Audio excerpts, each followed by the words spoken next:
Good morning to everyone. Today, I, Dr. Nidhi Gupta, along with my colleague Dr. Deepa Kapoor, welcome you all to the 5 days workshop on digital marketing and innovation for business growth, organized by Amity School of Business, Amity University, Noida. Amity is a leading educational group of India which started as a dream of an extremely successful industrialist, our Honorable Founder President Dr. Ashok K. Chauhan sir, and our Honorable Chancellor Dr. Atul Chauhan sir. Their dynamic leadership has brought Amity on a global platform. Amity School of Business has been the flag bearer of inculcating industry exposure and practicality in its students under the patronage of our Honorable Vice Chancellor, Professor Balwinder Shukla ma'am, and respected Director, Professor Dr. J.K. Sharma sir. Amity School of Business is proud of its deep heritage, its growth, its rich resources, and a prestige of student success stories to its credit. They are knowledgeable about the realities of our world and recognize the relationship between education, industry, and quality of life. We focus on experiential learning in and beyond the classroom to facilitate learners in acquiring skills and knowledge that will serve them well as future industry leaders. Thus, keeping in mind the new education policy 2020 and the present trends in marketing innovation, the 5 days workshop on digital marketing and innovation for business growth is crafted. It focused on building blocks to drive marketing innovation at any stage of business development, from developing an idea to leading a company. The 5 days workshop imparts knowledge and hands on training to the participants on the digital tools and techniques that will help them to implement these strategies in creating and managing a successful venture. This event is spread over 5 days with a series of sessions comprising of speaker sessions by various experts globally and hands-on experience sessions to build digital and social marketing media skills among students, academicians, and budding entrepreneurs. The target audiences more than 250 students, faculty members, startups from various domains nationally or internationally. We extend our sincere gratitude to our Honorable Vice Chancellor, Professor Dr. Balwinder Shukla ma'am, for her motivation and support, and our Director, Professor Dr. J.K. Sharma sir, for his continuous effort and guidance. Now, I would like to invite Dr. Deepa Kapoor to welcome our Program Director, Professor Dr. J.K. Sharma sir. Thank you, Dr. Nidhi. I would like to take this opportunity to introduce our Program Director of Workshop, Professor Dr. J.K. Sharma, Director, MIT School of Business. Dr. Sharma is known for his scholarly contribution in business mathematics, business statistics, operation research, quantitative techniques, and logistics management. Professor Sharma has around 43 years of combined experience in teaching and research at the MIT University, Uttar Pradesh, FMS Delhi University, and Institute of Management Technology, Ghaziabad. Professor Sharma has served as founder director of reputed institutes of management like GL Bajaj Institute of Management and Research, Greater Noida, Institute of Management Studies, Noida, and Maharishi Institute of Management, Noida. He has taught as visiting professor of decision science at Groupe ESSEC, a school of management France, MIT University campuses at Dubai and Mauritius. Dr. Sharma has authored 30 books in the areas of operation management, which has been appreciated by both academia and students all over the country, and more than 150 research papers, case studies published in reputed international and national journals. He has supervised 23 PhD students. Professor Sharma is the recipient of the Man of the Year 2012, awarded by International Biographical Centre, Cambridge, UK. He is Distinguished Fellow of European Foundation for Management Development and a recipient of Distinguished Senior Research Fellowship, Council of Scientific and Industrial Research, Government of India. Currently, he is the President of Operation Research Society of India. I request you, sir, to address the participants of our workshop, Digital Marketing and Innovation for Business Growth. Over to you, sir. Thank you, Dr. Deepaji. Good morning to all participants, esteemed speaker of the morning session, dear students, and esteemed faculty. The topic chosen for today's this workshop of 5 days is important in the context of the emerging challenges of IT use in marketing and setting strategies. As you know, almost all business houses, entrepreneurs or traders do prepare with a well-planned business growth strategies and goals every year. But digital marketing is not going to be the same for every year. Rather, it is the one where we have to see what can be suited to the next the year or the phenomenon that is changing. It has, the advancement of digitally marketing strategy has accelerated the marketing of product or services of almost for all business houses. Today, I would like to bring to your knowledge few advancements in the technology those you may be aware of that are interesting and are affecting marketing strategies. Very first and most important amongst all of them is the artificial intelligence. The AI is definitely going to be at the heart of global business industry in future, and it is already taking over many jobs. So how exactly this is going to help in digital marketing strategies? AI can analyze consumer search pattern and behaviors, use data from social media platforms, and help business understand how consumers find any product or services of their choices. We can already see AI application implemented in areas like basic communication, product recommendations, email personalization, e-commerce transaction, and so forth. Facebook Messenger, created by MasterCard, indicates what a customer wants and respond to their queries like a real person. It's a wonderful inventory. Second one is the voice search. That voice search optimize business websites for voice search in a great way for any brand exposure. But how is it going to convert into sales? The one such simple and easy to implement solution is, we must be aware of Jetsons.ai. For example, services like Google Home, Alexa have become popular, and gradually it is taking place in everyone's house or offices so that people can buy from given website using only the voice search. Such devices are really interesting for sectors like restaurants, retail, and hospitality. There is a third one is a chatbots. AI-based chatbots use instant messaging features to chat with the customers in real time, day or night. Many customers prefer interacting with a chatbot as they are 24/7 available, and it accurately recalls customers' entire purchase history. One of the surveys on chatbots indicates that by 2022, chatbot will help business save over $10 billion per annum. It's a great. Fourth one is unique selling propositions, USP.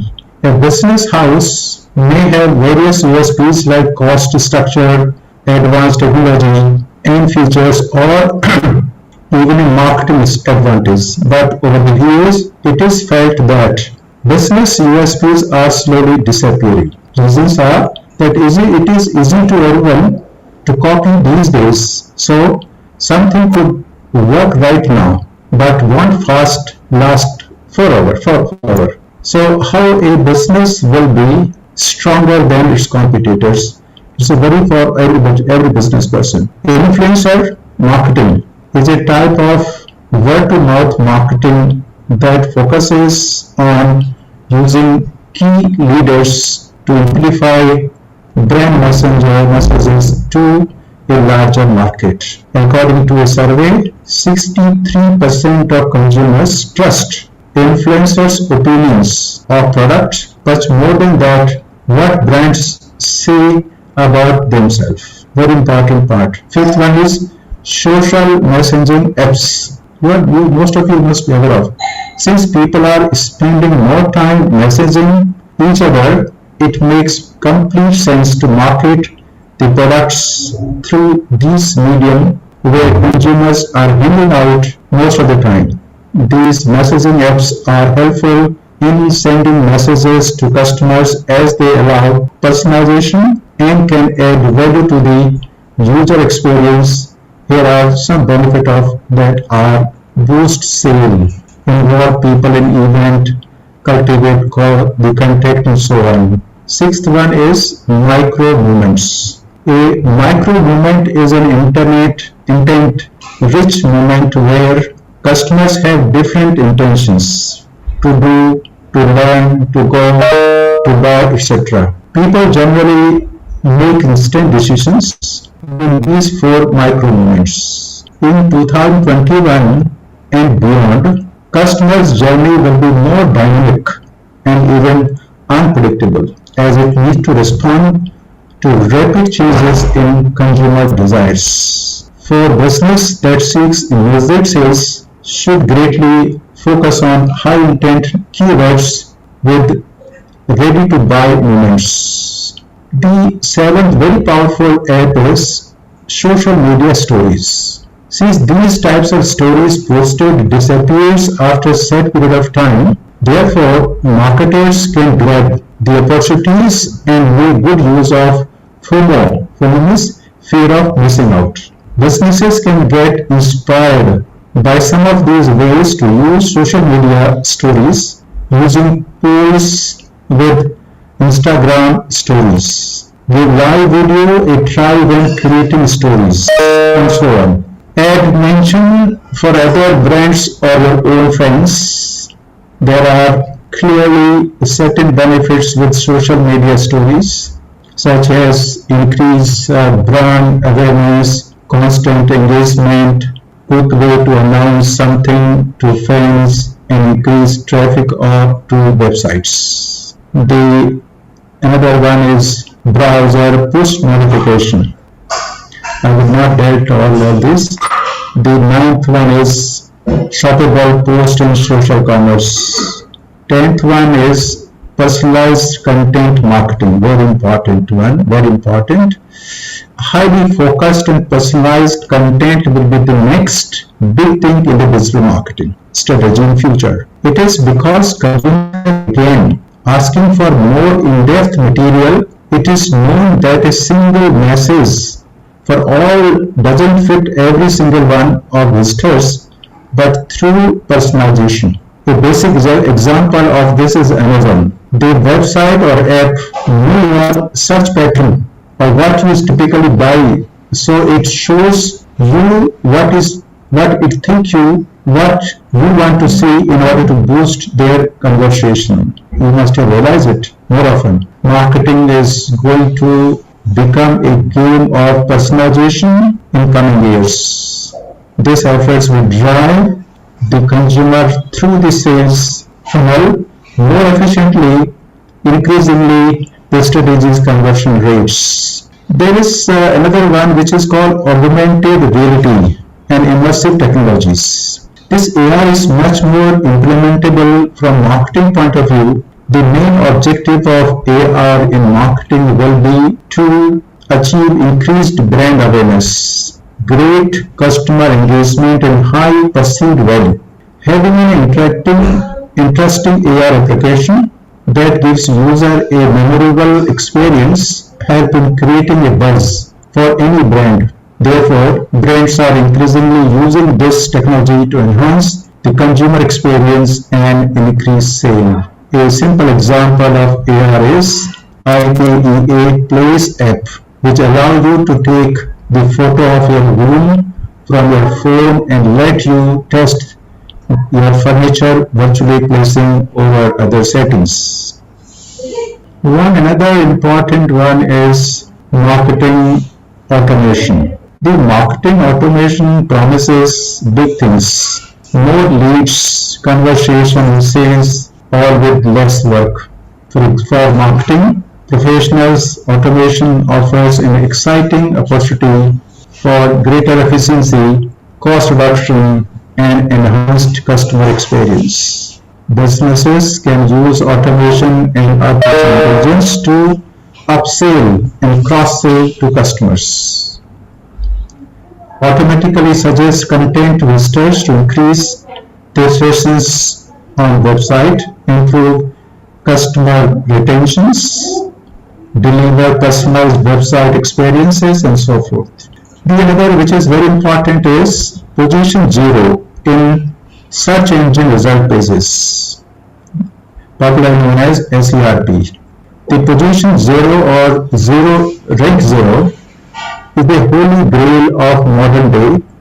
The SEO, search engine optimization, as it directly answers the user's query about requiring to click the website link.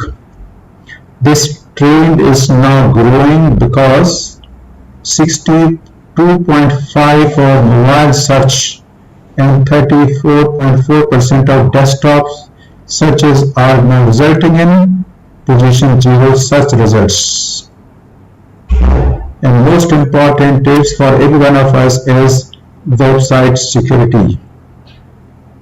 As you know, that any visitor landing on a website, the very first thing that comes to their mind is seconds is about security. If visitors don't feel safe on website, they won't hang around and will just become bounce back. And high bounce back rate is a nightmare for any online business, as it will slide down in SERP or when Google realizes that people don't want to stay on your website. So these are few 15 recent advances that has come down with the emergence of technological advancement in the area of marketing. I think still there are youngsters who are working day and night of developing apps to make the life of the consumers and users easy and comfortable. Nowadays, in this difficult times of corona, everybody is now buying with the help of website and living at home. This has been possible only with the help of such techniques that we are practicing nowadays. Probably in future things will improve day by day on. So there would be a time when probably the online services could be better than offline, and people may become habitual of that. There are advantages also, there are disadvantages both. So in this case, this workshop of doing 5 days, which we shall discuss all dimensions of emergence of innovations in marketing and developing the strategy of that. So thank you very much for hearing me patiently. Our Honorable Vice Chancellor is like to join us very soon, and we shall be benefited out of her own wisdom of words, and she is probably busy elsewhere. I would request once again for her joining here. Thank you. Over to Nidhi. Thank you, sir, for your enriching words. Your insights on the theme of workshop will set the tone for next 5 days of workshop. Now, I would like to welcome very eminent speaker and industry expert for our first session, Mr. Barry Lynch, Managing Director, Dynalogs and Paradigm Coaching. Mr. Barry is a successful entrepreneur and mentor who has been in business for more than 31 years and has built a brand and franchise organization of 7 figures. He has negotiated major deals with large conglomerate organizations to include Centrica, British Gas, and G4S. He launched his first carpet cleaning business in franchise organization, Cambrai, in 1991. He has subsequently built and coached franchises throughout the world over last 19 years. At present, he is the managing director of Paradigm Coaching and a Procter Gallagher consultant. Recently, he has been recognized as a thought leader in performance coaching by the All Ireland Business Foundation.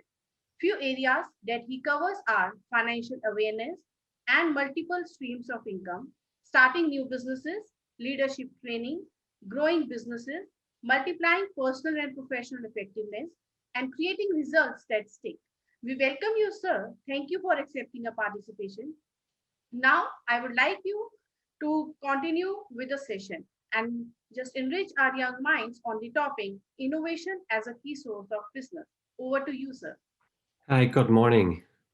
Thank you for all taking the time to give me this opportunity to present this.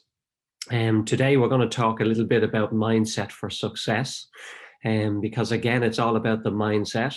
We talk lots about how to concentrate on something, but and then we look at, I suppose, strategy, which is involved in the mindset. But when we narrow it down, it actually comes to the stage where you need to be 95% mindset and 5% strategy. But we'll explain that later.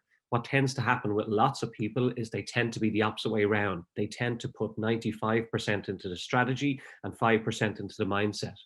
But we'll go through that as I go through this presentation. So today, as I said, mindset for success, and I'm Barry Lynch. So welcome and thank you, everybody. What are we talking about? Well, I suppose it's going to be, it's for entrepreneurs and business owners who are looking to free up time and adopt, a smarter approach instead of working harder. And I suppose when we look at the different aspects of mindset and what's required to become an entrepreneur and, run a business, it's all about working smarter and not harder. But lots of people tend to work harder. They think that you have to put in the hours and that, you need to work a lot of time and effort into it, but it's not. If we utilize our mind to the degree that we were born with our mental faculties, we can find that you can work smarter and be a lot more effective. So again, the second one would be if you're looking to improve circumstances or your entrepreneur skills personally and professionally to gain multiple results. And then, of course, the third one would be looking to know how to create the right mindset to develop your career in the right way or the right frame of mind. So mindset secrets and growth strategies. Here's 3 things that I'm going to present or you may learn today. How to accelerate your thinking faster with much less effort. The trick to staying in charge no matter what the circumstances are. So that's all about controlling of the mind, your feelings and emotions. And then a simple process to achieve the ultimate entrepreneur success potential. So this is me, Barry Lynch. I'm a high performance success coach. I've been in business for 31 years now, and I specialize, I suppose, in focus, action, and results. So why do we talk about focus, action, results? Well, focus is all about the mindset. And the focus is all about your beliefs and your behaviors. It incorporates, your mind incorporates all this. Action is all about persistence, procrastination, and making decisions. And then we have financial results, which is about money, sales, and customers. And again, we'll get into these areas as we go through it, and you'll understand more why we've had to mention money, sales, and customers. So this is me. I've written 2 books in the last 2 years. One is about paradigms, because paradigm surrounds our beliefs and our behaviors and what we are born with through our ancestors. And the second one is the $1 Million Secret. Again, it just incorporates a lot more. I'm glad to offer anyone a free copy of the paradigms, what I don't tell you about paradigms. So anybody that would like a free copy of that after the presentation, please make contact with your head of school or head of the university, and I will certainly get you through a copy. So I need you to give this full attention because I'm going to share with you some of the stuff that I have learned. I'm asking for 3 things. One is to close your browsers and give this your full attention. Put down your mobiles and any other distractions that you may have. And then, of course, if you have a pen and a piece of paper, because I'm about to share with you some information that could be extremely helpful for your career going forward. So why am I qualified? It's the big question. Lots of people ask me this question. Why am I qualified to tell you what I'm about to tell you? Well, I've been in business for 31 years. I bought, sold businesses in that time. And in 2019, on its own, I spent 70,000 on my own personal development. So even though I had lots of experience with my 31 years of business, I still felt I needed to, I suppose, study this information like a scientist in order for me to be able to teach others what I'm about to share. So this is me, and this is when we're getting into the early stages of, let's say, the wrong mindset that I was in. So in the top left-hand corner, it's me getting presented with an award for being the best franchisee in the UK, going back many years ago. But at that time, I didn't consider myself being very effective. So I was creating wealth, and I had a business that was doing very successful, but I seemed to make bad investments. My relationships were bad. I used to make the same mistakes over and over again. I had a bad attitude. I suffered lots with stress, fear, doubt, and depression. And the reasons for that is, I suppose, as a result of the way I used to think. You know, I was creating a business and I was busy, but again, I was working harder, not smarter. So I thought the more I put in, the more I would get out. How wrong was I? And that's why when you look in the bottom right-hand corner, this is me standing with Bob Proctor. He's one of the #1 world's best personal development and prosperity teachers. I met him in Canada. And of course, after completing what I now do, I became happier, healthier. I started to make good decisions. I became a very effective communicator. I 10x my results. I eliminated fear, doubt, and worries. Now, you can never eradicate fear, doubt, and worries, but you can certainly help to eliminate it. Because it's one of our mental faculties, we have to deal with it, but you can deal with it in a way that can help you progress with your career or with your business life. So, are you ready? I'm going to bring you through the exact process that I use to multiply my success and my results, as well as for my clients. So my results since I started using what I'm about to share: I'm growing my security business to 1.8 million. I set up a whiskey business. I have a property business. I have a beauty business. I have a software business, and I settled all my high court actions. I settled revenue debt. I solved relationship issues. So the reason why I tell you this is not to impress you. It's to impress upon you. Because when I can do it, anybody can do it. It's a case of some people think that they maybe need to be very well educated, but in fact you don't. As I'm sure everybody here is fairly educated in what they're doing in their studies. It's important, and study is very important, but you've got to remember that you have the capability to do absolutely anything you want. All you have to do is follow what I'm about to share, and you will, once you follow that process, you can do exactly what I've done. I'm no different than you or anybody else in this world. So is everybody happy so far? Are they following what I'm going through? Is there anybody that I'm not sure if you can pass comments in the chat box, but let's hope you're all following along and all is good.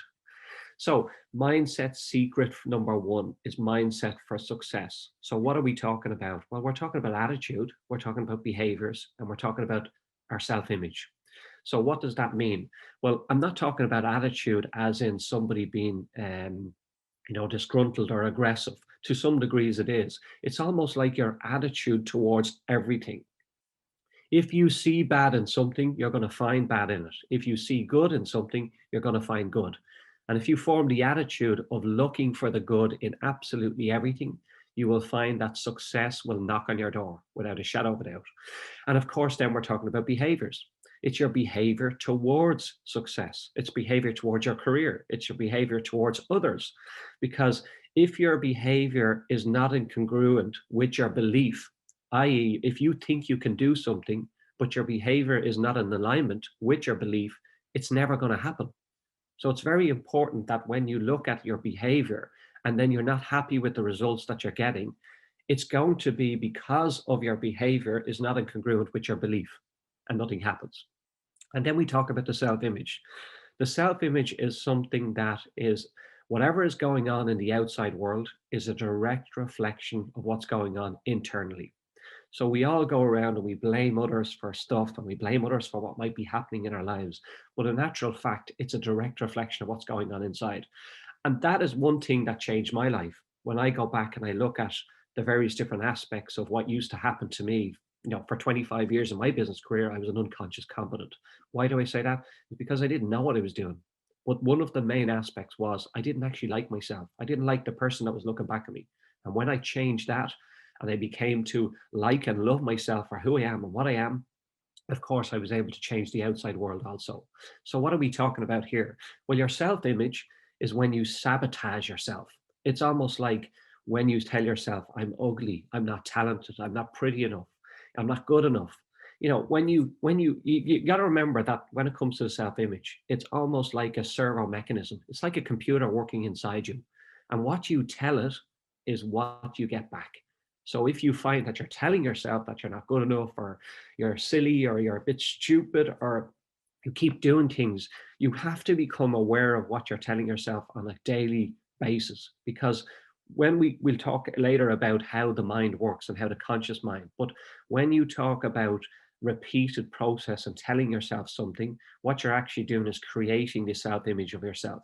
But when you learn how to become aware of what you tell yourself, well, then of course you can tell yourself the better things, that you are better, that you are good at what you do, that you are effective. And this, of course, reflects your career, your studies. You know, if you're telling yourself you can't study, or if you're telling yourself you can't remember things, well, of course, that's what's going to happen. Because again, the memory is part of the one of your mental faculties. And everybody has the same memory, but it's just that you might tell yourself that you're no good at thinking, or you're no good at remembering something. But in fact, you are, because it's just what you tell yourself. So going forward, it's a matter of being aware, of course, from your self-image of what you tell yourself. So this is another aspect of something that I adopted a long time ago. When I left school, I understood that I was giving up everything. So in other words, I didn't have to study anymore. You know, you didn't have to pick up the books and start learning all the stuff. You thought, that's it, it's all over. Get married, have children, get a career, and off you go. But in fact, I'm here to tell you that the study doesn't stop, and it should never stop, because you should create or adopt something else to allow you to become something that you want. So if you want to become the best in your career, or the best in something, your studies, or the best in, you know, you want to be a solicitor, if you want to become the best in that, well, you need to study it. And the more you study it, the more effective you're going to be. You'll become an expert in your field by studying it like a scientist. And this is very effective for any business orientated individual. You'll find that they do have some form of study. So for me, I spend 1 hour every morning, and I study absolutely everything.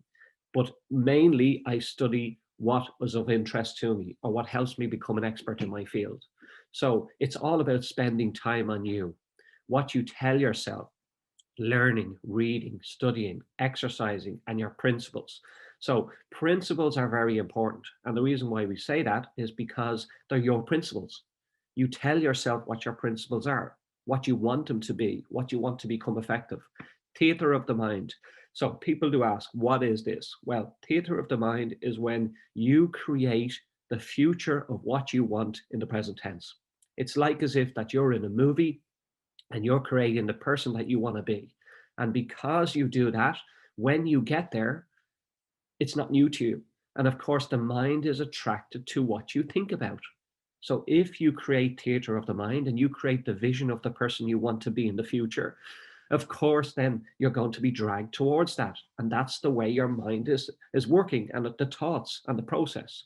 And then, of course, there's affirmation. So an affirmation is something where you create around what it is that you want. So if you don't believe in something, to create the belief, you create an affirmation and repeat it over and over again until you start to believe that it's happening. So again, if you want to be a successful business person, well, then just create the belief around that, that you can do it. Don't listen to others and allow others to affect your train of thought. You study it, stick to it, and work towards it, and avoid the negativity. But we'll tell you more about that shortly. So again, we spoke earlier and we said, like, for entrepreneur success is 5% strategy and 95% mindset. It's not 95% strategy and 5% mindset, which is what most people adopt. And the reason for that is because it's what you think about is what you attract. It's up to you. Your mind, your conscious mind, will accept or reject anything. Well, why don't you accept the positive and reject the negative? Because it's your mind. You can decide to do that. Surround yourselves with dreamers and doers, the believers and the thinkers, but most of all, surround yourself with those who see greatness within you, even when you don't see it yourself. Very, very important to surround yourself with people that's going to help you grow, people that are going to encourage you to grow. Because when you tend to adopt, and again, when we talk about the self-image is all about you attract the same people that you think about. Whereas if you start to surround yourself with dreamers and doers, you will find that they will help you grow to where you want to go. So we're going to talk a little bit about the two biggest problems entrepreneurs face, and that's time and money. And why is that? Well, nobody has time to do anything. Time is so important, but yet what we seem to do is we seem to focus on the time. And what happens? We don't have the time. So we need to do our study.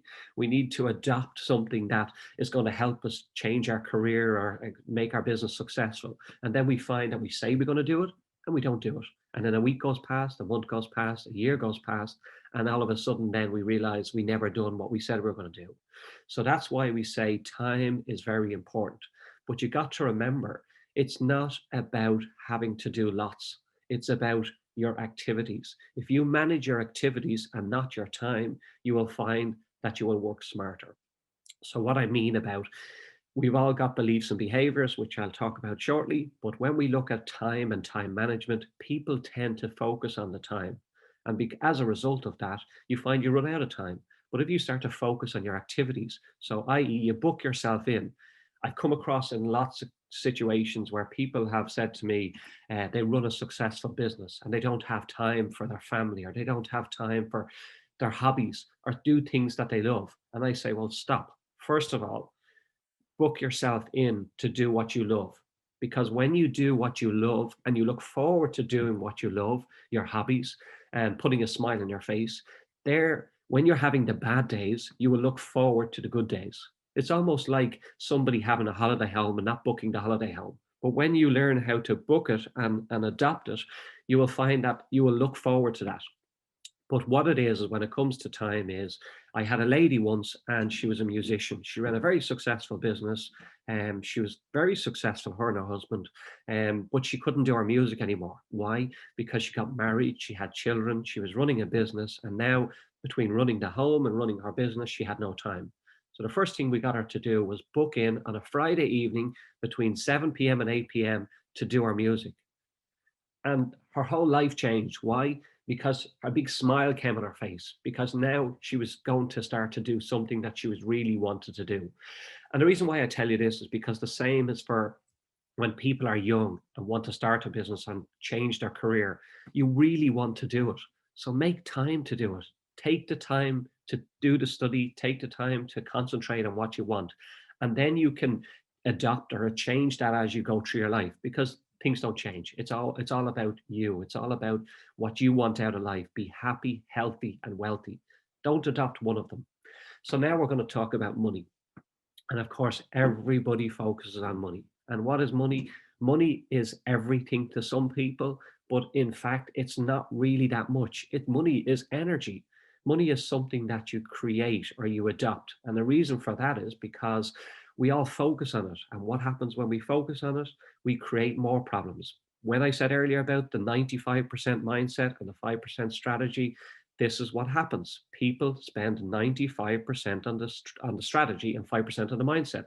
So effectively, when you concentrate on money, the home, the bills, pay your tuition fees, pay your rent fees, your student accommodation, whatever, when you focus on that, you tend to get more of them problems. But when you focus on what you can do about it, the mindset, well, then of course you can adopt that, and then the money solves itself. So it's all about the mindset and how you treat it and how you think about it. Because what you got to remember is what you think about is what you attract. So if you focus on problems, they won't happen. If you focus on solutions, you can create the solution to solve the problem. And of course, when it comes to service, no matter what you're in, if you have a day job, if you have a part-time job, if you have a small business that you do on the side, if you focus on giving customer service to customers, the money will follow. That's the reality. But what happens? Most people focus on the money. They say, I need to make X amount of money. I need to do this. I need to get X amount. But when you start saying, well, if I got X amount of customers, they'll pay me the money. And of course, that will pay everything else. but you focus on the customer and not the money, and you will get the results. So what are we talking about? Well, all of this information that I'm telling you about or talking to you about here is about paradigms. And what's a paradigm? Well, a paradigm is a mental program that has almost exclusive control over your habitual behavior. And almost all your behaviors are habitual. So we're looking at here, and I'm going to ask everybody, why do I have a sponge and why do I have a baby? Are there anybody out there looking in? Why do you think that we're showing the sponge and the baby? I'm not sure if you can put them in the comments, but we'll move on. I would normally at this stage ask people to comment and have a look. But what I'm talking about here, the reason why I'm talking about a sponge and a baby is because when we are born through our ancestors. So they can put in a chat box if you'd like. We can take in viewpoints. They can put in a chat box, everyone. They can give their ideas. Great. Okay. Yeah, that'd be great. Just see you want why wants to write, you can put in a chat box. Please. Yeah. What's the reason for the sponge? Is there any particular reason why you think I put a sponge and a baby here? Okay, sir. Quite interesting. Yeah. Okay. So the reason why I've put a sponge and a baby here is because when we are babies, our conscious we have few answers. Oh, I have to receive now. Yeah, as a baby, absorb everything. Very good, absolutely brilliant. Babies absorb information like a sponge. Yeah, and the sponge soaks everything just like a baby. Absolutely spot on. Because what we have is when we are born, our subconscious mind is wide open. We don't actually have a conscious mind. So what happens is everything in the world that we see here, taste, touch, and smell, we absorb in.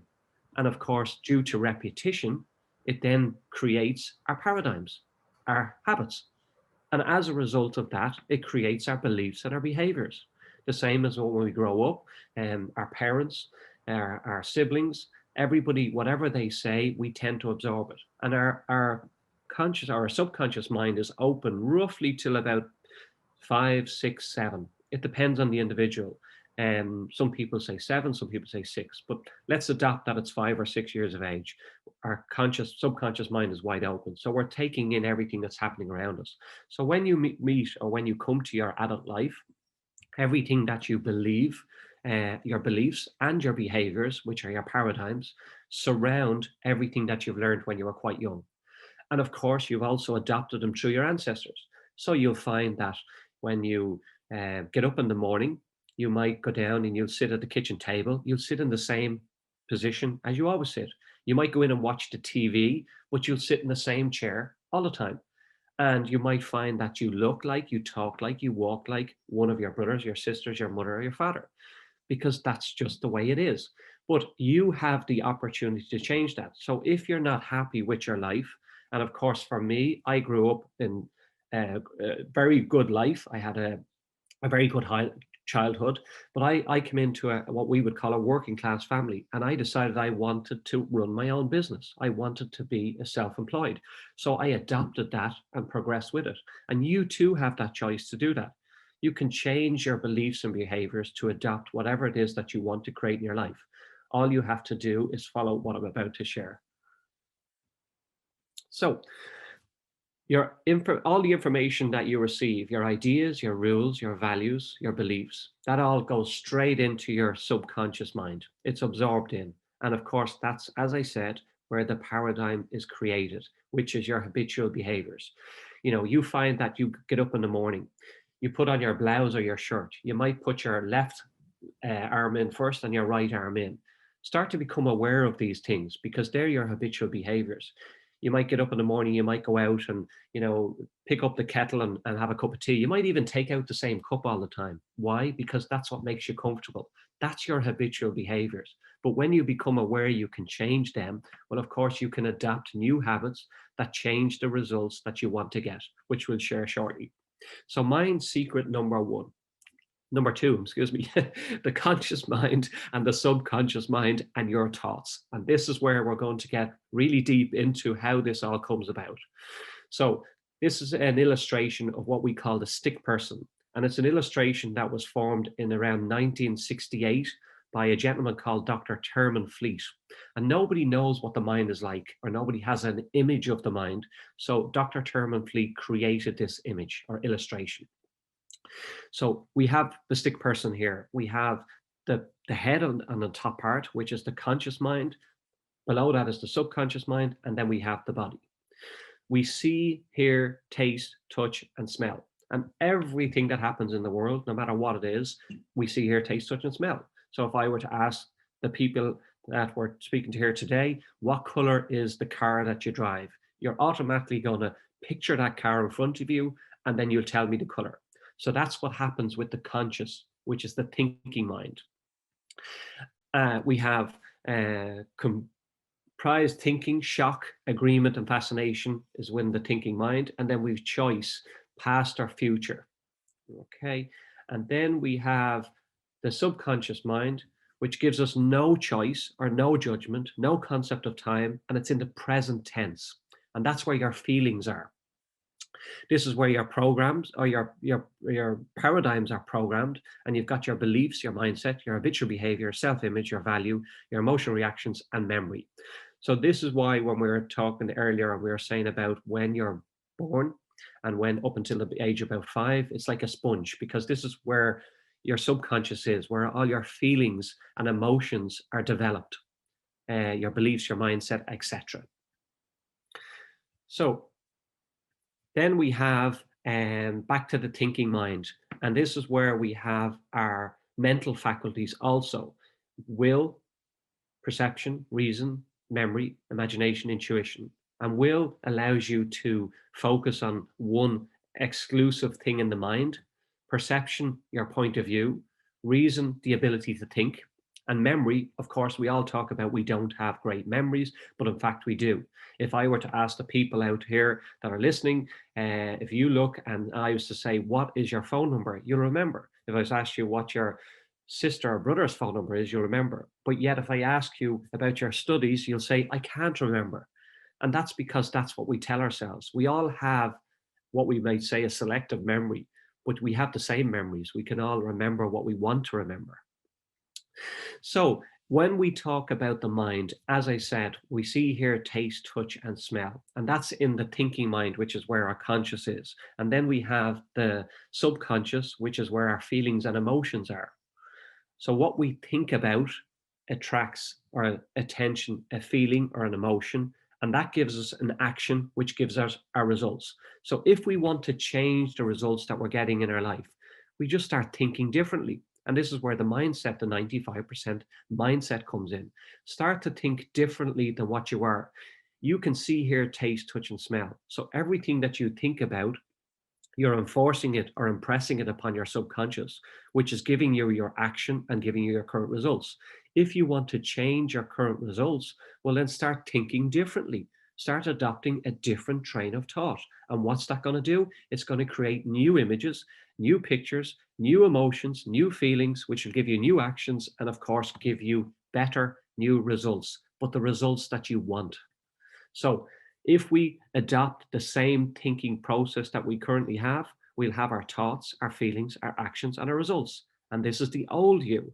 But if you decide that you're going to further your career and stick to your study and persist with what you want to do, creating your business, your study, or becoming a scientist, or whatever that is, well, then you're going to adopt the new train of thought, the new thinking, which is going to create the new thoughts, the new feelings, the new actions, and of course, the new results. And that gives you the future you. So let me ask you all a question. Have we been able to keep up? Have I confused anybody? Is there anything that you would like to say or adopt in relation to what I've gone through? Is there anything that has confused? Because again, when we talk about the mind, it can be. No, we're okay for the moment. That's fine. So let's keep going. So secret number 3, decisions. It can make you or break you. So the reason why we talk about decisions and why it's secret number 3 is because everybody, well, not everybody, lots of people struggle with making decisions. They tend to find it difficult. And we're going to go through what happens as a result of having issues surrounding decision making. So let's discuss the law of compensation, how to increase your income, how to eliminate your fear around money, how to develop the habit of making money, and then 3 things you need to know about money. So again, I've adopted this purely because, again, I tend not to focus too much on money, but it's only because your habits tend to surround money is why we're going to discuss it a little bit. The law of compensation states that your income will be a direct proportion to 1, the need for what you do, 2, the ability to do it, and 3, the difficulty in replacing you. Don't lower your standard of living to match your income. You increase your income to match your desired standard of living. A person doesn't earn 100,000 a year because they want to earn 100,000 a year. They earn 100,000 a year because they are not aware of how to earn 100,000 a month.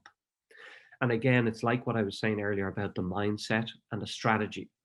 When you focus on the strategy being the 95%, you're going to not know how to earn 100,000 a month because you've not learned it. Study, like what we said earlier, if you want to become a person wants to earn 100,000 a month instead of 100,000 a year, well then adopt the strategies to learn that and focus on it, create the knowledge and learn it.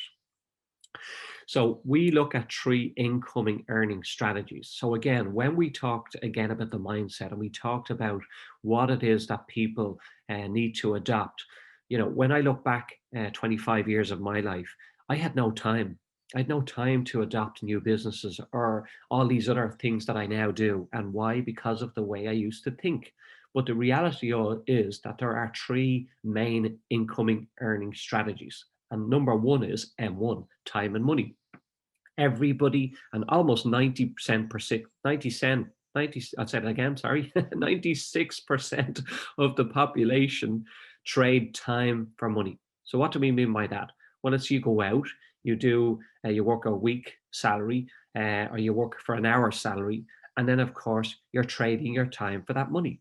And then we have M2, which is roughly about 3% of the population, where we trade money for money. So that's where we go out, we earn the money, and then we go off and we spend the money to try and make money. But in most cases, it doesn't work because we don't know about it. We haven't got the knowledge. We're trying to invest in crypto and we're trying to invest in because somebody else told us about what we should do. We do it and then it doesn't work out. The third one is time for me, MSI, which is exactly what I introduced you to earlier when I told you about all my different businesses now, where I work smarter and not harder. I trade my time for multiple sources of income. I find out as much knowledge as I can on what it is that I want to get involved with, and then I utilize or I delegate to a certain degree so I don't have to spend my time on it. And they are the 3 main incoming strategies that I can suggest. So we're back to decision making. This is the process that we all go through. Hands on the head, can't make a decision. Will I go? Will I stay? Will I leave? Will I stay? Will I buy something? Will I not buy something? Will I go to school? Will I study? Will I not study? Will I set up a business? Will I not set up a business? These are all things that people go through on a regular basis where they find they can't make a decision on it. And I'm going to bring you through the process of the results of that. So when you find that you're going through a process where you can't make a decision, what actually happens is you have the fear, doubt, and worry. That's the first thing that sets in. And as a result of that, it's negative thinking. And it creates negative thinking. And of course, then it creates anxiety. And anxiety creates procrastination. Procrastination creates depression. And that is dis-ease. Not dis-ease, it's dis-ease. It's causing dis-ease on the body. This is the exact process that happens to somebody that's a bad decision maker or can't make decisions. The fear, doubt, and worry, or a negative thinker. The fear, doubt, and worry will first set in. That will create stress and anxiety. That will create depression, and then the body starts to shut down, which is the body is at dis-ease. If we look on the far side and we see knowledge, which is like what I explained earlier when we talked about creating or looking at the knowledge of what it is in your field that you need to study to get to where you want. You have study and understanding. You're in a positive state because you're starting to study and understand what it is you're trying to make a decision on. So you have positive thinking. And of course, then you have well-being and calm. And what happens to the body? You've got acceleration. And as a result of that, you take action. And then the body is at ease. It's not dis-ease, it's at ease as a result of you learning what it is you need. So if you find that you can't think or you have negative aspects of thinking, start to ask yourself, what do I need to do to bring me to the positive state? And all you have to do is learn. It's like somebody wanting to buy something and they're at fear, like when you want to buy a home. And it's the biggest decision you'll ever make in your life, and you can't decide, will I live here, will I live there, will I get the money from the bank, will the bank lend me the money, will I be happy, will I have to buy extra stuff for the house? But when you start to learn about, well, the aspects of the knowledge that surrounds that, well, it can make the decision easier. As I said earlier, the fear, doubt, or worry will never go, but you have the ability to adopt how you make that decision, and of course how you deal with it. And by creating the understanding and the study on the positive side, well, then you're going to allow yourself to move into the form and allow the body to be at ease. If you decide that you want to be dis-ease, well, then you're going through the fear, doubt, worry, negative thinking, anxiety, stress, depression, and disease. So I hope that helped when it comes to making decisions. So what did we do? Let's do a recap here of what we went through. We went through secret number 1. We talked about your mindset, adopting the right mindset, where it came from and how to change it, our beliefs and our behaviors. Secret number 2, we showed you how the mind works, both subconsciously and consciously. And then we also showed you how you to accept or reject what you think to create the results that you want. And the third one, then we showed you how to make decisions and how you can multiply your effectiveness and your results that may be holding you back as a result of changing or making a decision. So I suppose that's probably it. When it comes to, I'm going to ask, has anybody got questions? If you'd like to put in the chat box any questions that you have, because I know we went quite deep. Again, when we talked about your results, we're talking about focus, learning, the mindset, beliefs and behaviors. And then, of course, we talked about persistence. You need to persist with what it is that you want to do. Don't give up. Don't allow other people to, get in on your mindset or change your mind of what you want to do. And don't procrastinate. Follow through. Don't keep putting it off. And of course, make a decision, move forward. And then, of course, you will get your financial results. You will get your sales or your customers or your money or whatever it is that you're trying to do. So again, we're going to move into questions now in a second, because again, it's all about training and development. And so thank you all very much. I'd just like to ask, has anyone got any questions that they would like to ask in relation to that, or that I can help with? Because again, for some, this may have been a lot of information to absorb, but again, very effective. If you follow these steps, you will get the career you want, and you will get to get where it is that you would want to go in life. Thank you, sir. With your permission, can we take some questions from the audience, sir? Yes, please. If we can get some questions there, I'm too glad to. We have lots of queries in the the chat section, sir. Would you mind if I read them out? Yeah. All right. So Mr. Ayush Chawla is asking how to generate new effective habits. Any starting points to that? Okay. So when we look at the process I've gone through, and when we talk about habits, that is your paradigms. Okay. So everything you were born with, like when we said about the sponge and the baby, that's where you actually formed your habits and your beliefs and your behaviors. So if you want to adopt a new habit, again, we talked about time.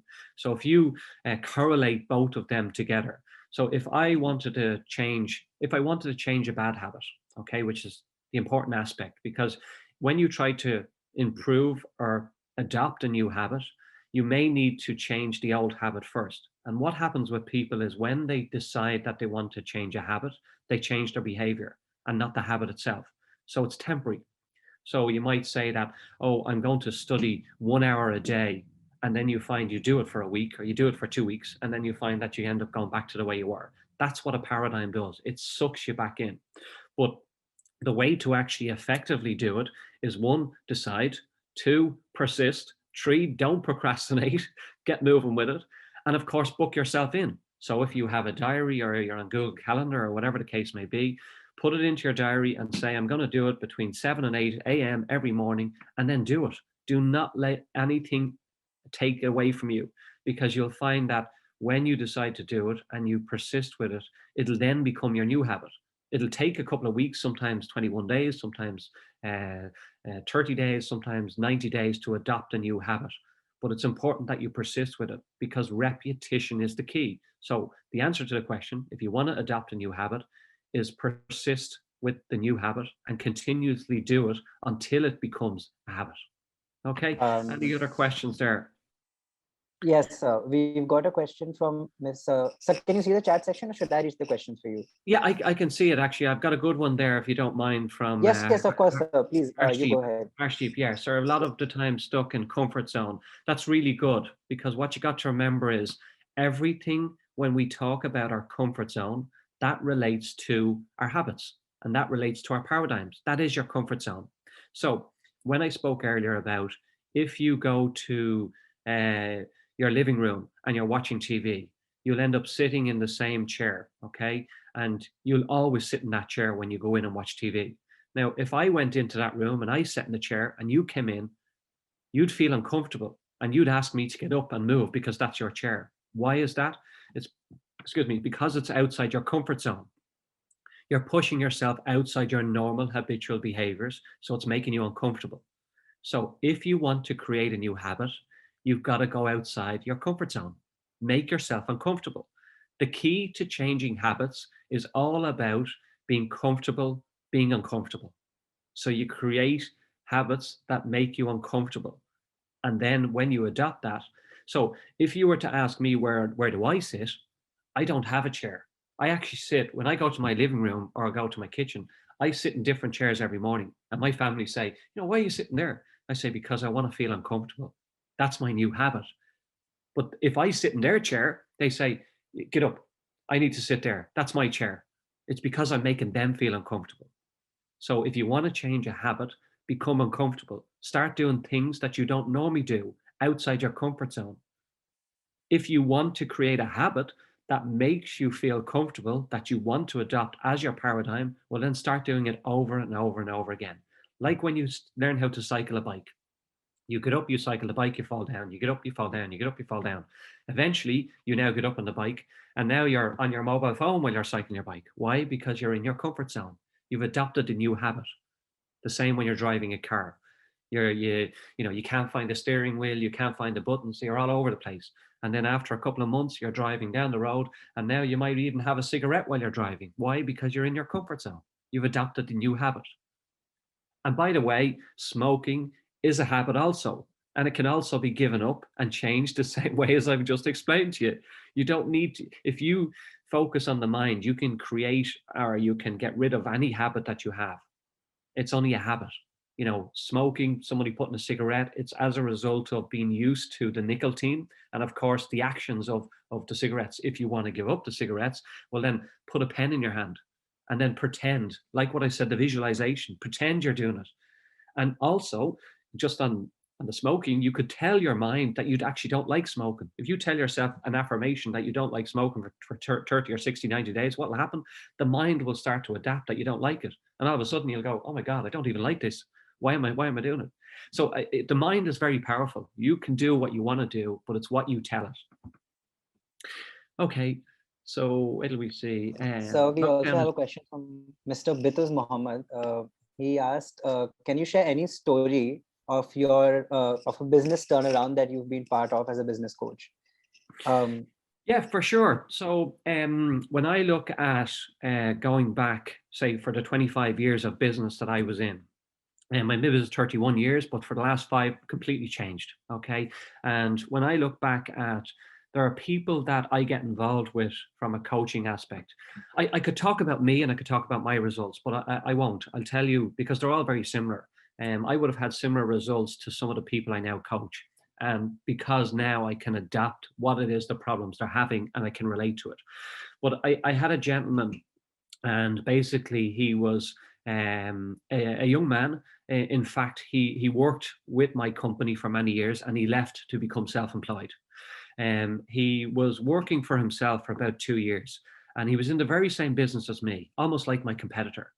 But when I started to change and adopt what I told you guys and girls this evening, I decided that I wanted to help him.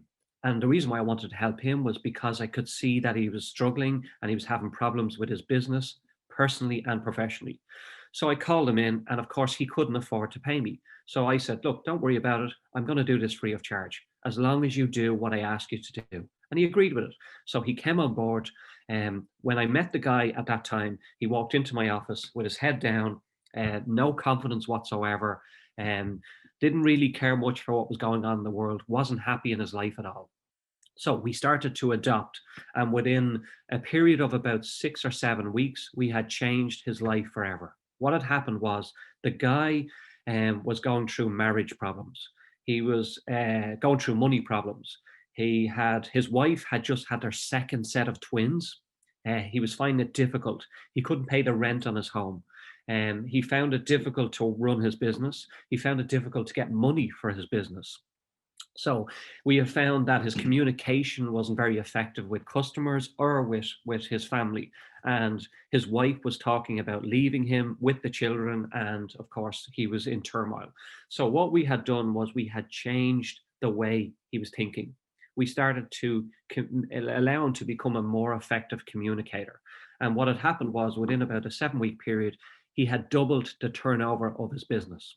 So at that particular time, he was doing about 5,000 euros a month, and he had now gone to 10,000 euros a month. But it wasn't what I had done. It was as a result of the way he was thinking. And what had happened was that, first of all, he started to realize that he was becoming more confident in his ability to do what he needed to do to run as a business. And as a result of that, his confidence rose, his self-image changed, and his self-esteem also raised. And as a result of that, and then he became a more effective communicator with his children. He started getting on better with his children. As a result of that, he started to solve his marriage problems.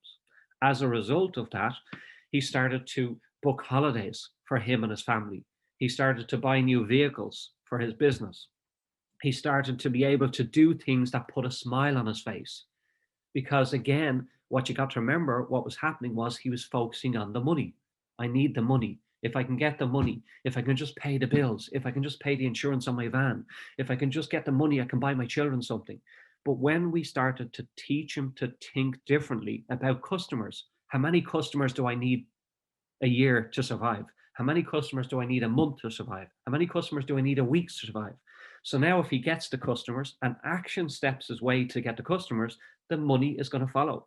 That's all he did. It's not a science. And of course, as a result of that, he walked into my office, head held high, saying hello to the girls in my office. And they turned around and said to me, what happened to Brian? What's changed? He seems to have changed. Of course, I had a big smile.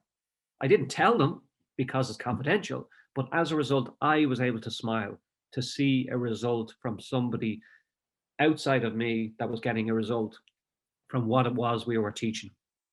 So that's probably the best one. I could tell you lots more.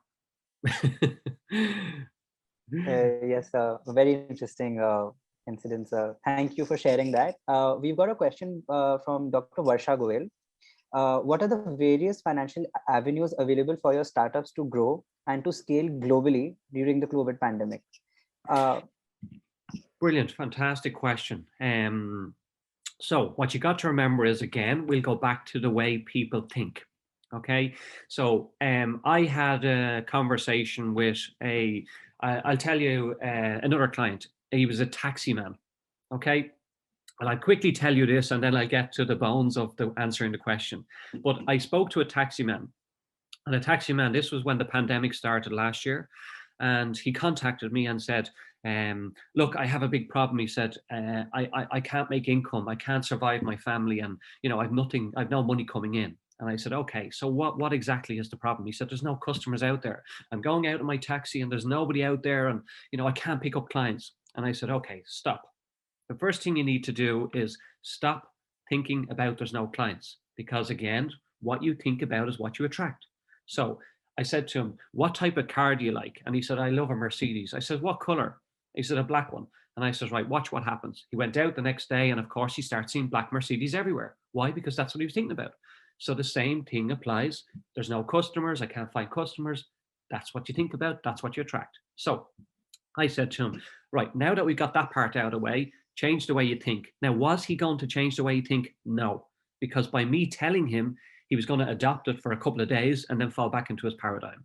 So what I had said to him was, you need to do this due to repetition. But he said to me, that's great. How am I going to solve it? And I said, well, start thinking positive. That's the first aspect.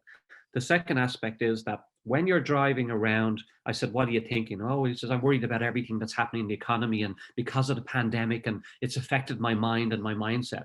And I said, well, there are lots of people in the world that have become multimillionaires as a result of the pandemic. Why? Because they think differently.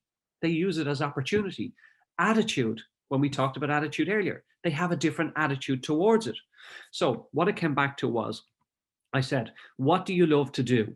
What puts a smile on your face? And he said, oh, I love to go to the gym. I said, how many times would you go a week? And he said, I'd go at least 3 or 4. I said, so you have a passion for it? He says, yes. I said, okay, when you go out to work in the next couple of days, when you get into your taxi and driving around, I said, start looking and seeing people getting into your taxi, visualizing that this is what's going to happen. Put yourself in the future tense, what you want, but in the present tense right now. So he said, okay. And I said, secondly, you're going around yapping to these people all day long, talking about the weather and talking about the pandemic. More than likely he's telling them about the negative of the pandemic. I said, start talking to them about the gym. And I said, secondly, what you should do is, I said, the person that's in the back of your car, ask them what gym they go to. And I said, then you go to the owner of your gym and you ask them, is it okay that you refer them? And I said, then when you're in the car, you hand them that card. They go to the gym and the gym owner gives you a percentage of what they get from them. So you get a commission. And he said, it was like a light bulb went on his head. I said, you're already talking to these people. Why not offer them some sort of little incentive to join the club? You get a percentage of it. And he said, I would never have thought of that in a million years. But that's because that's the way he thinks. But when you look at different aspects, so when we talk about the financial end of things, what you can do, change the way you think. There's opportunity out there in every way. I'll give you another example. I went to a convention in Canada, and it was 2019, and I get my shoes handmade. Okay. Yeah, sounds great. And everybody's going, oh my God, that's great. It's not that expensive. In fact, it's probably cheaper where I get my shoes made than buying a pair of shoes in a high retail store. Okay.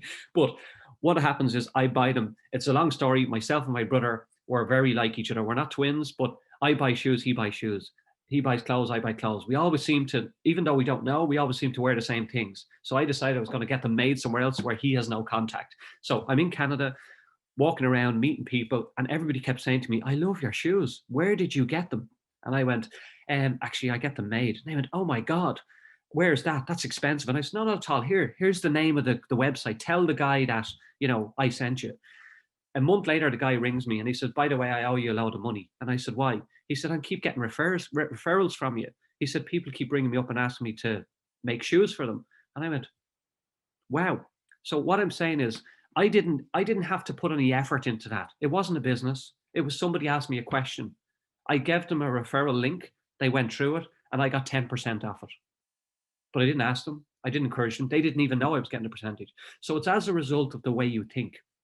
You may have something that's sitting in front of you, but you can't see it because you're not aware that it's there. You might find that you want to set up an income, albeit worldwide or albeit online, but it might be something that you have an idea, that's your passion. Well, move forward with it because you'll find a way. So when you ask about the pandemic, I'm getting back to the bones of the question and what you can do. You've got to remember that there may be grants. There may be a grant in Europe. There may be a grant in Australia. There may be a grant in America that you're entitled to as a person living outside the country.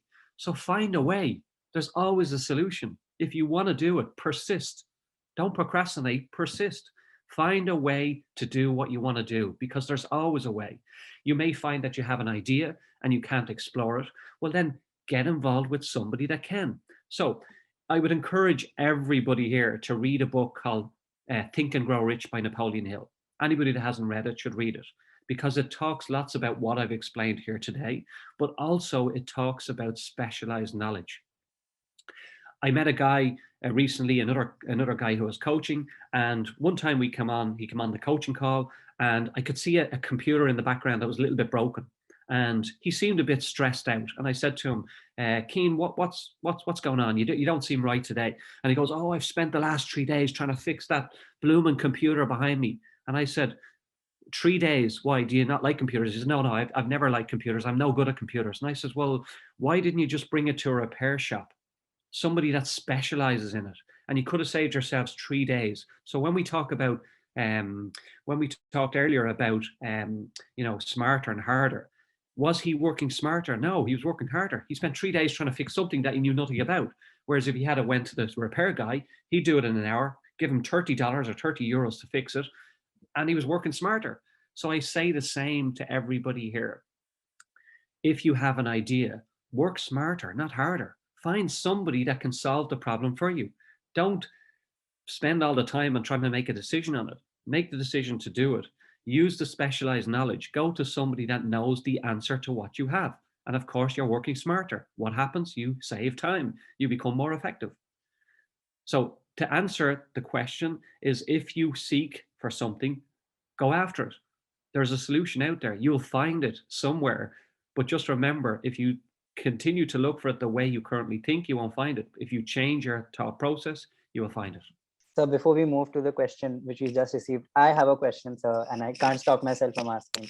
The question is, you've spoken about doing conventions in Canada, you've spoken about Australia, and you are yourself from Ireland, we are from India, and you said you've had previous associations with people here in India. What do you think the collective mindset of people has to do with the level of innovation in that country? For an example, we see Ireland, there's so much pharmaceutical industry there in R&D. In India, the R&D is also at a high level, same with America. So during your career, what is that you've seen? How does the collective mindset of people and their research and development and innovation connect? And Yeah, very good question. Yeah. I suppose to answer it, you've got to remember that, first of all, people are like animals. Like when you look at a situation. So I suppose the first thing I suppose revolves around is the country and the taxation of a country. So what they adopt. So America might adopt a certain element of business people or acumen of business people because of the taxation laws, or again because of the economy, or again because of the population. So it has different statistics of why different countries will adopt different areas of business or different sectors in business. But the second element is that if you find that, say for IT or computers or something like that, and it may be India adopts that, or maybe America adopts that, but it's because of, again, we're down to habitual behaviors. It's almost like a herd of sheep or a herd of animals. One starts to run and they all start to run with it. It's like somebody comes to a set of traffic lights and there's 1,000 people standing there and 2 or 3 people start to walk. Everybody starts to walk. So even whether the lights are red or whether they're green, people will follow the herd. But when you find that, when you change the adoption of the way you think, well, then you start to go away from the herd. You start to do things differently. So what I would say for adopting why you need to work towards a particular area, you need to find where the specialists are and follow the specialists. Because again, specialized knowledge, whatever element of that. So if you wanted to, I suppose, go to the best car manufacturer in the world, well, then you're going to set up in exactly the same place because you're going to learning from them. Does that answer the question? Yes, sir, it does. Thank you so much for that insight. We've got a question from Mr. Chirag Mulchandani. He's saying, with the technological advancements, the products and services are rendering to be obsolete faster than ever before. So in your opinion, how does one move in pace with the rapidly changing environment? Brilliant question. Absolutely brilliant question. And the reason why it's so good is because it actually adopts our beliefs and our behaviors and our habits. And that's basically what it is. So when something happens technologically, we adopt it. So it's like the iPhone. The iPhone comes out, we learn how to use it. Okay. And then a new iPhone comes out, and then another new iPhone comes out. But what do people do is they stick with the iPhone because they have adopted the habit of using it. So they keep buying a new one, a new one, a new one. Now, if I handed a person an Android phone, they would go, oh, how do you use this? What way does that work? And how does that? So when it comes to technology, it's about adopting the new habit, not being afraid of the fear, the doubt, and the worry, to adopt a new habit and coming outside your comfort zone. So there are people that adopt something new all the time. You might find that when something new comes out, somebody wants to buy it because they like being in that zone. But then you'll find somebody that has a mobile phone and they have it for 20 years. They don't want to change because they're inside their paradigms. So to answer the question, it's about being comfortable, being uncomfortable, adopting these new changing environments and habits, and allowing yourself. It's like a company, I suppose. Something new comes into the market, say for a phone system, and someone goes, no, we don't want to use that. No, we want to stick because this does what we want it to do. And then you say, no, but this one will do X amount. And then some people adopt it and some won't. But it's all about being comfortable, being uncomfortable, and allowing yourself to allow the change to happen. And that's how you can, I suppose, rapidly change with the environment, is to allow yourself be uncomfortable with the changing environment. All right, sir. Thank you so much. The next question that we have is from Yuganshi Singhal, and she is asking, small business owners usually are more reluctant to adopt innovation and take risks. What do you suggest they do in order to get their mindset right? Yeah, so if I'm hearing that right, then it's more of would it be like a smaller business being able to afford or adopt the newer technology? Yeah, well, when I run a business, I've always been able to run it quite lean. So in other words, I get rid of all the fat. I don't allow, I won't adopt the newest technology just because it's expensive. I will only adopt what is needed to run the business effectively. And I suppose that's where it comes to the mindset. First of all, deciding that that's what you want to do. And of course, then not allowing yourself to get caught up in the high technology, because some of the older technology is just as effective. So it's really all about what it is you need. Do you need it to have moving, in this fast speed to adapt a new technology, or is it capable of moving at a speed when you can adapt the older technology? So I suppose it's a case of making a decision of what's working effectively, but also allowing you to work smarter, not harder. If something, if something is taking 5 hours of manpower, but you can adopt some new technology, it's only going to take 20 minutes of manpower. Well, then I know you're going to be able to move your business faster. So therefore, it's important to adopt the newer technology. So Okay. we also have a question from Dr. Varsha Goel. How empathy, agility, and resilience have helped you sail through and survive in this pandemic?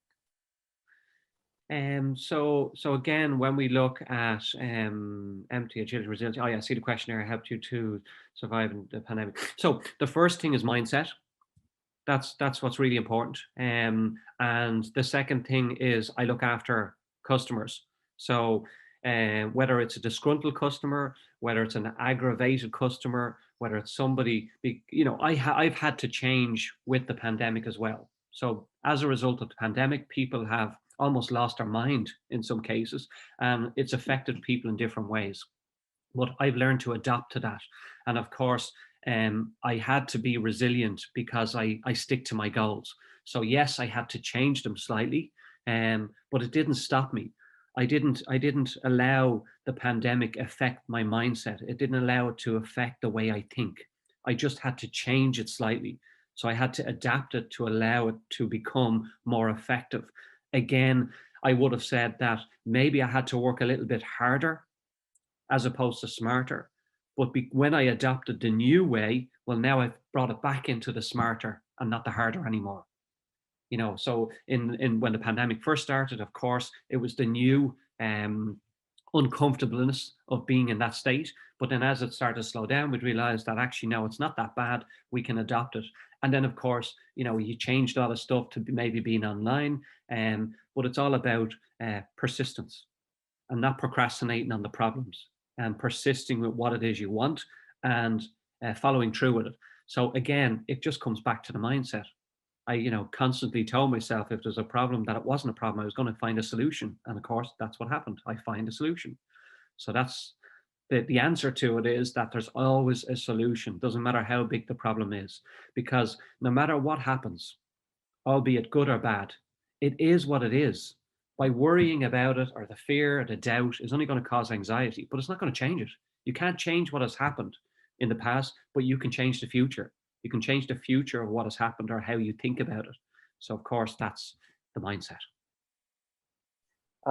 So we have a question from Mr. Vaibhav Nevnani. He's asking, being in the industry for so long, what is your greatest fear and how do you manage fear? I've learned to manage fear very, very well, because what you've got to remember again is this is not magic. When it comes to fear, doubt, and worry, it's always there. It never goes away. And you've always got to remember as well is that a paradigm never goes away. So I am by no means perfect. I'm just a normal human being. I just think a little bit differently. I've created a different attitude towards stuff. So when you look at adapting fear, or how to deal with fear, when it comes in and when it strikes, I'm aware that it strikes, because what you got to remember is when you're in your habitual state of behavior, your vibration can be low. When you're in a higher state of vibration, you're in awareness. You cannot attract what you want to attract if you're in a lower state of vibration. Why? Because you're in an habitual state. So everything's passing you by. So for 25 years of my life, when I was an unconscious competent, everything was passing me by. So I was always hoping and wishing for things to happen, but they didn't, because I was too busy running and racing. But now that I'm aware of what's going on around me, well, I can adapt to it. And when it creeps back in, I deal with it. So there's the polarity, there's a good and a bad in everything. The law of polarity states, that there's a good and bad, right? The plus and minus. And then, of course, the law of attraction, they say the law of attraction is the primary law, but it's not. The law of vibration is the primary law, because if you're not in the right vibration, you can't attract anything. But just remember that even though you change your mindset and you become very positive and you start adopting this, the old paradigms will still suck you back in. So there's times when, as I said, when we talk about the different laws, there's, when there's a good and a bad, and there's a positive and negative. So you can't be in the positive all the time. You can't go around like as if, oh, life is great and so good every day and big smiles. That's just not normal. You'll find that things will happen, but it's how you deal with them is what the results you will get. So when I find myself, when the fears come in, or if something happens in my life or my business or whatever, and it sucks me back in, yes, sometimes you can find that it'll start to eat away at you, and you start questioning, oh, what about this? And oh, this is going to happen, that's going to happen. However, what you can do is when you're aware of it, you decide that's it. You might say, well, look, for the next 4 hours, I'm going to wallow in, self-pity and whatever. But in 4 hours' time, I'm going to make a decision and I'm back in and I'm going to find a solution. And that's what I do. So I adopt that. I'd say, right, for the next hour, I'll give myself an hour, poor me, and oh, look, this always happens to me. And then I go, right, that's it. End of story. Start moving on, get back in it. There's a solution here. Find a solution. And then, of course, you laugh about it. So it's the mindset. It's all about creating the mindset to allow yourself to adapt, that you will have bad days, but you'll also have good days.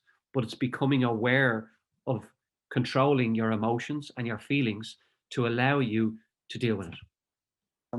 So I've got one question. In India, we see that a lot of if a student wants to go ahead and innovate, a lot of the parental issues come. Like we have to change their mindset as well. Like we are trying to get our mindset to change, but at the same time, we have to get our parents' mindset to change as well. How do you propose we do that as young students in India who are willing to, innovate and get into entrepreneurship? Okay, I'll explain that in a bit of detail. So I had a client once who I brought on, and it's best I tell you this way. It'll explain it a little bit easier, right? So I had a client once I took on. In fact, it was my first client ever. And his wife made contact with me and asked me to help him. And of course, I was excited and said, "Yeah, no problem. I'll help him. You won't know the man, and he'll be able to do this and blah blah blah." Anyways, I was so excited about it. So we started the program, and about 4 weeks into the program, I started to notice that nothing was happening. So here was a gentleman. He had a business. He had a business for 9 months, but he had no clients. So he couldn't get any business. He couldn't generate a business. So I thought, great, I'll give him all these tips and tricks and what mindset and the whole lot, and then he will start to generate a new business. So we did that. 4 weeks later, I met him up in a hotel, and he walked in. He was in a tracksuit, and we sat down at the meeting, and I had said to him, right, what did you do last week? And he said, oh, I done this and I done that and done the other. And I said, so how many clients did you get? And he goes, no, I have no clients. And then it realized the penny had dropped with me that in fact he was doing nothing that I told him. He was hoping and wishing for the results. He thought that the law of attraction was going to work in his way, and he was going to have a sports car sitting outside the driveway, and he was going to be living in this mansion of a house worth $1 million. And I just said to him, I'm sorry, I can't work with you anymore. But what was my lesson learned? The lesson for me was that his wife had asked me to coach him. He didn't ask me. His wife had asked me. So I was trying to teach somebody something that didn't want to be taught. So the lesson that I learned was, you can bring a horse to water, but you can't make them drink it. So when I talk to people, if somebody comes to me looking for coaching, I find out if they want to do it. I'd say, how desperate are you to do this? What's your desire? What's your desire to have this result? And if they start saying, oh, well, I just want to be wealthy, I'll go, not interested. I've no interest. If you want to change your life to be happy, healthy, and wealthy, yes, I will. But if you want to change it just to be wealthy, it ain't going to happen, because you're going after for the wrong reason, and they'll more than likely give up. So to answer the question, you can't change somebody's mind unless they want you to change it. So when I study behavior like a scientist, and when I see people running around and doing things, and an example would be, in the past, I've had employees. An employee would do something, and I wouldn't be happy with the results. And I'd call them into the office and I'd say, now listen, Jimmy, don't ever do that again. That's not very effective for the company. And if you do it again, you're going to lose your job. And what did Jimmy say? No, never again. It's not going to happen again. I promise you. Jimmy goes off for the next 2 weeks. Nothing happens. He's changed his behavior and nothing happens. And then 3 weeks later, he's back to making the mistakes again. Why? Because he changed his behavior, not the habit. So now when I see people and I want them to change, or want to show them how to change, I show them how to change the habit, not the behavior. And as a result of that, they get the results. But when it comes to trying to change people, they'll only change if they want to change. If they haven't got the desire or the passion to do it, well, they won't do it. So that's why when I said earlier, if the students here want to adapt success in their life and they want to adapt behavior changes, well, then decide, don't procrastinate, persist with what it is you want to do. And of course, adapt it. Don't give up. Don't let other people tell you, because when you do that, you will change it. But if you find that you don't have the desire, create an affirmation, because affirmations will create the desire for what you want. If you're unsure of what desire, I talk to people. I spoke to an 18-year-old man one day, and he had said to me, yeah, this stuff is great. I love hearing it, and I'm delighted. But he says, I don't have any desire for anything in life. And I said, well, the reason why you don't is because you haven't excited yourself enough. And he goes, what do you mean? And I said, well, what did you do when you were a child? And he goes, oh, well, I used to love playing football. And I said, well, when was the last time you played football? Oh, in about 10 years. Well, I said, go out and start playing football again. Get the excitement going. Because once something starts to happen, you start to realize that there's more to life, and then you can add something else to it. So you have to create the desire. If it's not happening, find a way to create it, to get yourself happy. They say, like, if you don't set a goal, nothing's going to happen. If you set a goal and you're getting up out of bed and it doesn't excite you, it's the wrong goal. You need to set a goal that when you get up in the morning, it gets you up out of bed and it excites you throughout the rest of the day. So I hope, I'm sorry for the long-winded. I hope that that answered the question. Thank you so much, sir. Your insights and long questions are, really, inspiring us and letting us take a deeper look into the mindset. So I think it's really refreshing to see this, sir. So would you be mind taking one more question? Yeah, sure, yeah. All right, sir. We've got a question from Ishita Gupta. She's asking, according to you, what is the role of innovation in business growth, and how have environmental changes become an opportunity in this scenario? If I'm taking that right, then so you're asking like how has it affected me, and then what was my business journey like? I think Ishita has a general question. I mean, for an example, Tesla's environmental changes are letting us innovate more. So how do you think it's an opportunity for everyone So you can Yeah. relate with your business also, how with you your have businesses? innovated over the years, how it has changed for you. Yeah, so when it comes to I look at everything as being an opportunity, and that's just the way I think. So again, like I can talk to somebody and they can tell me a story, and I can find something positive in it. It doesn't matter how negative it is. So I look at it as being an opportunity, and even if I talk to somebody and they don't want me to coach them, I will still give them an opportunity or present them with an opportunity for them to change their life. I spoke to a gentleman from Egypt on Friday evening, and he needs to make money, and his life has not gone well in the last 12 months as a result of the pandemic. So I was saying to him, "You're just looking at it wrong." I said, "Tell me something about your life in the early years." And he said, "Oh, I was a very successful salesperson." And I said, "Why?" And he said, "Well, I used to adopt the mindset of being successful." And I said, "Well, then what changed? Why are you telling me now that you've no money, but yet you told me a few minutes ago that you were successful at sales?" And I said, "What happened is life got in the way. Something happened in his life as a result. It created a bad result. And then he forgot about it. So all he had to do was adapt it. And that's the same as what I do. I look at everything, no matter what it is, who I'm talking to, I will look at it as being opportunity. And it's almost like I'm thinking on the basis of what can I do with this? How can I change this? How can I make this better? And that's what everybody should do, because that's what everybody has the capability of doing. But when you're going around thinking about the bills and thinking about your tuition fees and thinking about your study and thinking about where I'm going to live, well, then of course that's what you're going to be thinking about. That's what you're going to track. But when you change that and start thinking about the future of what it is you want in the present tense, well, then the mind is going to start working towards that. Sir, So how technology somehow has affected you, because you are into something which needs a lot of personal interaction and coaching. So how somehow like technologies actually it has affected the effectiveness, or it has increased? How has been your experience in coaching? So technology has been fantastic, and I'll tell you why. I remember going to my accountant's office about 5 years ago when I started doing all this information. And of course, I used to visit my accountant's office regularly and thought nothing of it. But I walked into his office and there was no computers. And I was saying to myself, like, this is a bit strange. And then I realized that when I left the office, it came back to me. The reason why I had so many tax problems was because I was using the wrong accountant. Specialized knowledge. So I changed my accountant. And what did my new accountant do? He sorted out all my tax problems. So I sorted out my money issues.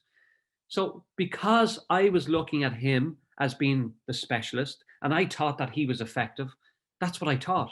But when I started to step back and look at what he was doing, and then I visited his office and I could see he wasn't effective because he wasn't using technology correctly. And as a result, I was reaping the benefits of his bad advice or whatever. And when I changed that, and also when I look at, say, the mobile phone, my iPhone, I buy the best iPhone. But the reason why I buy the best is because I'm on it all the time. So when it comes to technology, I will buy the best. Not that I can afford it, not that it's important, but because I need to. Okay, because you need to adapt. You don't buy it because you want to and you want to look good walking around with a nice iPhone and people talking about you. That's your self-image. I don't do stuff. That's what I was saying earlier when we talked about the self-image. You don't need to do stuff to make the outside world happy. You do it for you. So I buy an iPhone because it makes me more effective. I'm on it all the time. I'm emailing, texting. I'm on my if it's WhatsApp with clients or so I need to have the technology as fast as possible. Why? Because it saves me time. So the faster I can work, the faster the phone works. I remember having a particular phone and it was so slow. You know, you're almost waiting. It's like some of the Android. I wait for it and it's like seconds. But if I'm doing that 1,000 times a day, well, how many seconds have I lost? But with an iPhone, it's quick. It works. I open an app, boom, I do it. I do my banking. I do, you know, I carry it everywhere. People say to me, why is your iPhone so big? It's because I'm getting older. My eyesight is not as good. I need something bigger. But, you know, no, it's not that reason. I'm only joking. But it's more of a case of the bigger area because I can see more apps. You know, I can work on a bigger area. If I'm reading an email, I can read the whole content as opposed to keep scrolling. You know, so it's smarter. It's about working smarter, not harder. Utilize what you need in a specialist field to make you more effective. I hope that answered that question. Yes, definitely, sir. So a lot of people will be definitely looking for iPhone now, sir. Yeah. well, here's the key. You don't need to buy a new iPhone. You know, you don't need to go out and buy a new one in a shop. You'll find somebody that has bought an iPhone, they don't like it, they want to change for an Android. Well, then you buy it off them, and then you don't pay as much as you would normally pay. Definitely, sir. So would you like to say anything else before we move to the vote of thanks, sir? No, just like, look, if anybody would like, as I said, the free book, maybe contact yourself and just send me the email of the list, or I'll send you a copy of the book and you can email it. The paradigms, what they don't tell you about paradigms, because that's exactly what we've been talking about here. And of course, then if anyone wants to follow me on Clubhouse, you'll see my name, Clubhouse Barry Lynch. And I'd appreciate that. It'd be great. The same with Instagram or on Paradigm Coaching, or Paradigm Coach, sorry, on Instagram, just look at Paradigm Coach. And I suppose, yeah, look, anyone wants to reach out or whatever, you know, we do rooms on Clubhouse as well. Now I know that's iPhone related, but hopefully the Android's coming in soon. And then Instagram, yeah, anybody wants to send me messages or interested in talking to me more about what I do, please feel free to contact. Thank you, sir, for answering your question in so much detail and enlightening our minds. We really got very deep and very good insights into the mindset of people and how it can actually, you know, help us and how we can actually mold our mindsets in order to become better entrepreneurs, sir. I would now like to invite Dr. Nidhi Gupta to deliver the vote of thanks. Thank you very much. Thank you, sir, for such an enriching session. I would like to share a few key takeaways before proposing a formal vote of thanks. On today's session, innovation as a key to success, that people with innovative mindsets are creative, open to challenges, smarter, and learn from their mistakes to bring change. So the right attitude and behavior leads to innovation in the business and offer right value to your organization's purpose. So it is important to be persistent and adaptive to bring innovations and set yourself apart from your rivals and make your offerings a preferred choice for customers. So ultimately, your efforts will bring change and help to bring an entrepreneurial venture which can sustain in the competitive world. So with this, we are coming to the end of our session. I would like to thank our eminent guest speaker, Mr. Barry Lynch, Managing Director, Dynolog and Paradigm Coaching, for taking out his valuable time and enlightening us with his profound knowledge. Your precious presence and delightful thoughts have surely helped us to broaden our thinking horizon and provided a learning experience to all of us present here. Further, I would like to thank our Honorable Founder, President Dr. Ashok K. Chauhan sir, Honorable Chancellor Dr. Atul Chauhan sir, Honorable Vice Chancellor Professor Dr. Baljinder Shukla ma'am, and our respected Director sir, Professor Dr. J.K. Sharma sir, for motivating. I would also like to express my heartfelt gratitude to all the student coordinators for their untiring efforts. And lastly, I would like to thank our faculties and the participants for being a part of this extremely knowledgeable and memorable session. With this, we come to the end of our first enlightening session of the workshop by Amity School of Law. Thank you, everyone.